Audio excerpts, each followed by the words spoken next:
I am Anthony Jones, returning citizen, core member of Chance for Life, former spokesperson of Crime Stoppers of Michigan. Currently, I am a chaplain with St. Mary's Mercy of Livonia, better known as Trinity Health, and host of the Chance for Life podcast. I'm Andrea Isom, journalist, former TV news reporter, host, and national correspondent. I'm a friend and supporter of Chance for Life and have proudly been telling its story for more than 15 years, along with my husband and business partner, Joe Harris. And I am the co-host and producer of the Chance for Life podcast.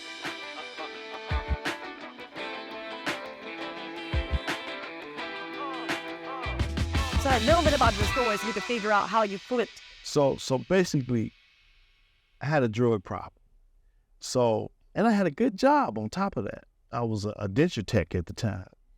But because of, drugs go fast. So the check comes slow, drugs go fast. I literally quit my job so I could hustle the street. The hustle got bad and I started robbing people. So I'm scouting out, looking for people and how to get the advantage on people and things like that. And that's the same thing I'm doing right now. Minus the robbery. I take an interest in people and what they're doing and how they're doing things and try to use that to help the people, opposed to take advantage of the people in their vulnerability. I'm looking at a person and they're normally doing some things that are very productive and all of a sudden they're slowing down. I find out why you're slowing down. In the street, I would find out why you're slowing down and wait till you get slow enough for me to catch up. But on this side, I realize that you're slowing down, and once I realize why, I bring it to your attention so that you can get back to the person that you are, because your productivity is beneficial to me and everybody else around you, and that's how you flip it. Still doing the same thing, but for the right reason. Yeah. So the taking, instead of taking it, you give, and that's like getting it back. Yeah. Don't you love when they give you an he got it. It's so easy. It's so I say this to a lot of people. I say, I wish I knew this before, because this is so much easier than what I was doing. Staying up forever trying to figure out how to do the dirt, and then losing a lot of sleep because you think somebody that you don't want is going to knock on the door, chasing after you. It's none of that. Sleep good. Sleep good. I ain't looking behind me. I'm not questioning your motives. I know that you're not questioning mine, and life is good. It's fun. Anthony is unique for a lot of reasons, but when he was in Chance for Life, there's something that I want you both to talk about, and then I want you to talk about it too. But something that stood out, and I don't think, before we even go into it, has anyone else ever did what Anthony did? She's talking about is when the guy with 2 weeks threw my name in the hat to be a part of it. Oh, no. I took my commutation off the table. I just was wondering, is this it?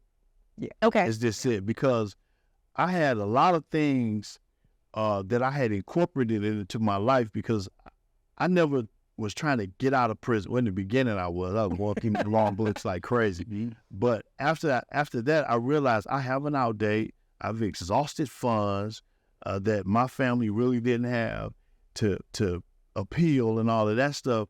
And I thought about it. I says, well, what I need to do is figure out how to stay out, not get out. So when Chance for Life showed up, I was like, is this it? Okay, I've done this. I started an education. I've getting my manners together. I've learned how to ignore these officers that are doing everything they can to cause you to trip up and things like that. And inmates too. I've learned a lot of things. I learned how to avoid a lot of stuff, but nothing was categorized. It wasn't in order. I had a lot of stuff in my pot, but it wasn't gelling right. And I said, so is this it? Is this the missing piece? Let's go see.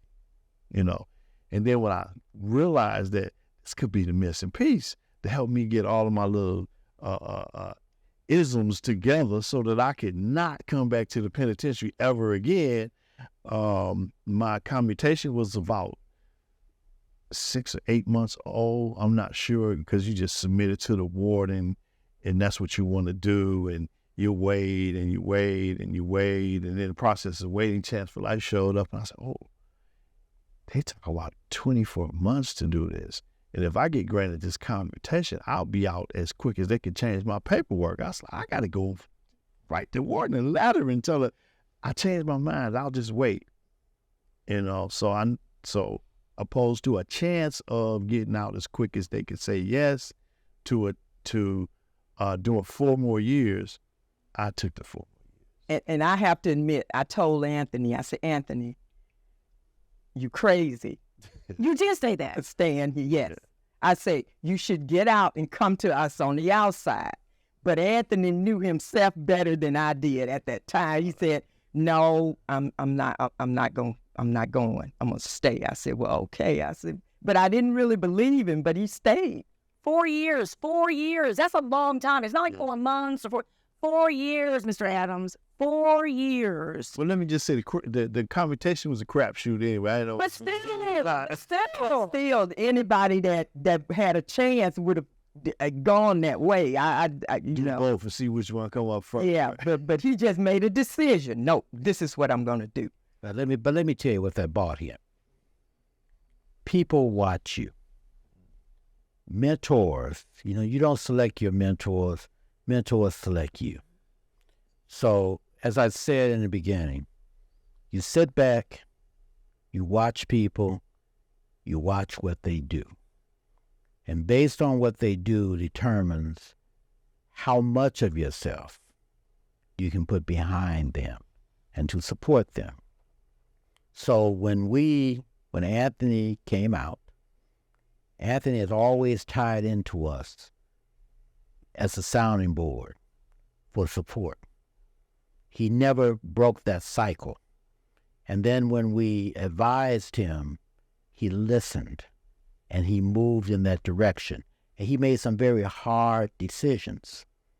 So when an opportunity came about through a friend of mine that headed up an organization that was really pro to put people in prison. Oh. And because of my relationship with them and them buying into what we were saying, they said, give me a person. And the person that we gave them had to be successful, because that was the symbolism to other people and other things. And so Anthony was the person. And they took Anthony in, and Anthony survived.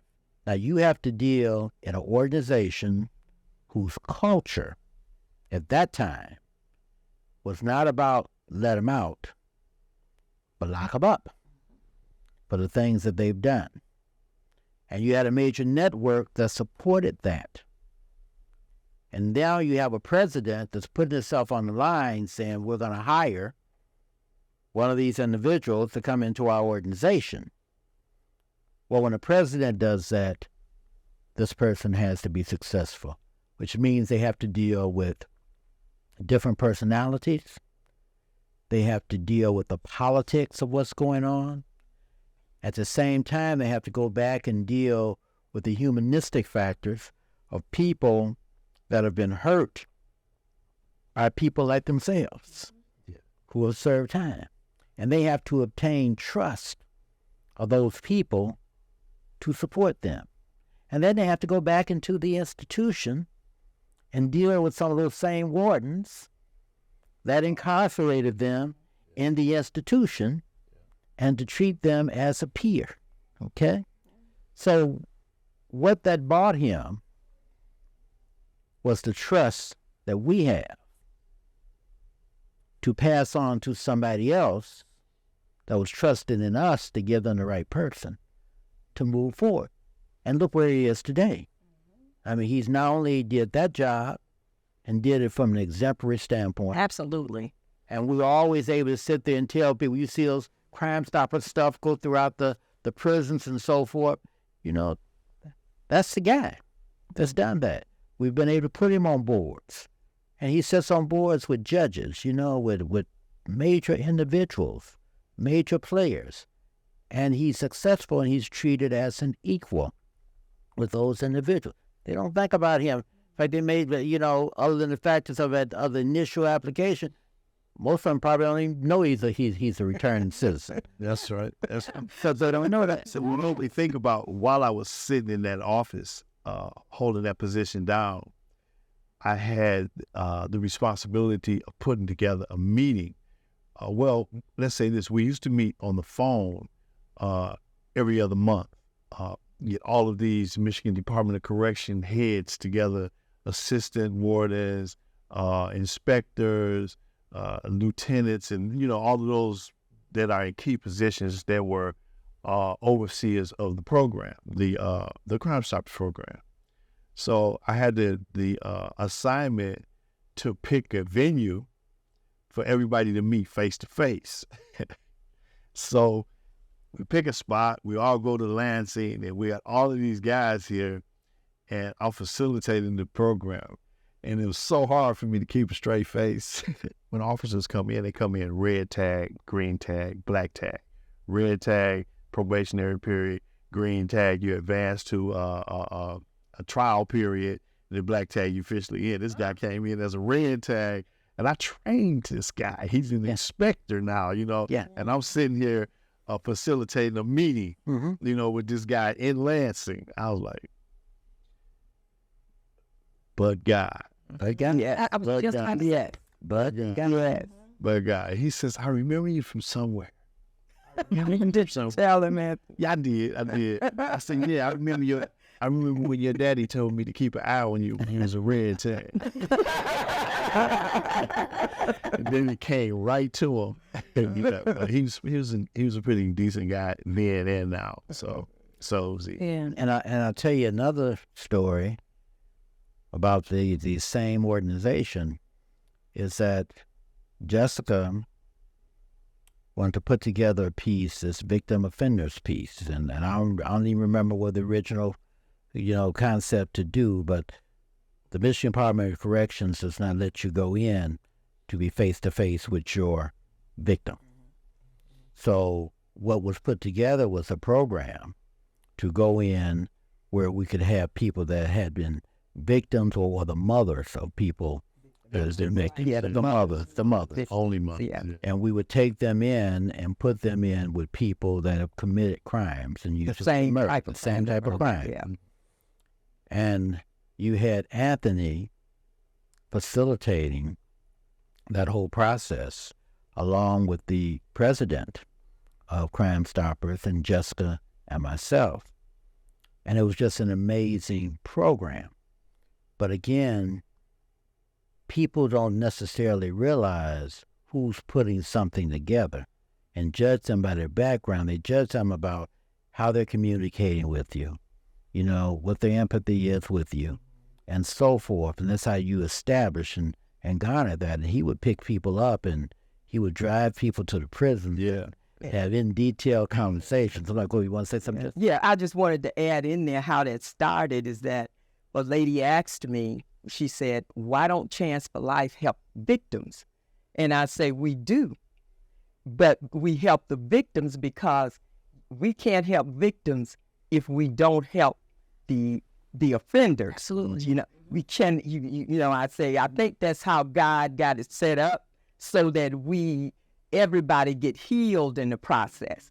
So, and I thought about it. I said, well, I'm going to ask Anthony if he can get the mothers, get some of the people there, and then bring them to the prison to sit with these guys that have committed murder, because a lot of them didn't realize the harm they caused to people. Yes, that was deep. They didn't. That was a deep program. And I mean, we had the first set, I think Tom and the other person had to leave the room. It was so emotional, because the mothers had to, and they healed from that. I mean, it was just such a great thing. So remember the one mother, she said, I'm not going in there and talking to no inmates. She had two sons that had murdered. Yes. And you want me to go and talk to or mother? share it all. I'm not going in there. And we went in, and she came. She said, "I'll come one time." Because it was 3-part thing. Yes, it was 3 parts to it. Yeah, where the mother talked and the inmates had nothing to say. The inmates talked, the mothers had nothing to say, and then they would conversate together. That after that 3rd one, she was like, I think she looked at Jessica as somebody she looked at and said, "Can I give him a hug?" Yeah. And she, at the end, the guy asked her a question. He said, I think he had been the son of a person of one of the a cartel. Okay. Yeah. And he had been raised in that environment. And he looked at her, he said, if I suppose I was the person that actually killed your sons, would you forgive me then? And she said, oh, you could never do that.